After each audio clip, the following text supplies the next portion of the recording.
Obedience. God called Moses, who left Egypt and was living in the wilderness. Moses saw that the burning bush didn't burn down. And when he neared it, God said to him, "Where you stand is a holy place. Take off your shoes." Can you imagine how touched Moses would have been, realizing that God came to him, who had lived like a dry bush in the barren wilderness as a forgotten existence of 40 years? On top of that, God was telling Moses that he would make Moses' dreams come true, the dream that he had at a young age to save the people of Israel. But in fact, Moses must have felt a bit anxious. He asked God, "What if they do not believe me or listen to me and say, 'The Lord did not appear to you'?" Then God showed Moses 2 miracles. He told Moses, "What is that in your hand? Throw it on the ground." Moses threw it on the ground, and it became a snake, and he ran from it. Then the Lord said to him, "Reach out your hand and take it by the tail." Moses was worried that he might get bitten by the snake if he grabbed its tail, but did what God told him to do. Then the snake became a staff again.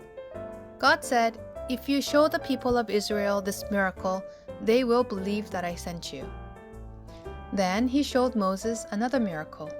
He said, "Put your hand inside your cloak." So Moses put his hand into his cloak, and when he took it out, the skin was leprous. It had become as white as snow. "Now put it back into your cloak," he said. Moses was worried that if he put his hand back into the cloak, the leprosy would spread all throughout his entire body. But nonetheless, he did as God had told him and put his hand back in his cloak. And then the leprosy of the hand disappeared. God told Moses, "If the Israelites do not believe after seeing these 2 signs or listen to you, take some water from the Nile and pour it onto dry ground. The water you take from the river will become blood on the ground. Then they will believe." But Moses was troubled by something as he said to God, "Pardon your servant, Lord. I have never been eloquent, neither in the past nor since you have spoken to your servant. I am slow of speech and tongue.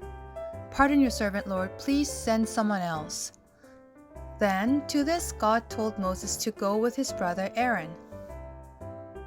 So, what do you think of the story?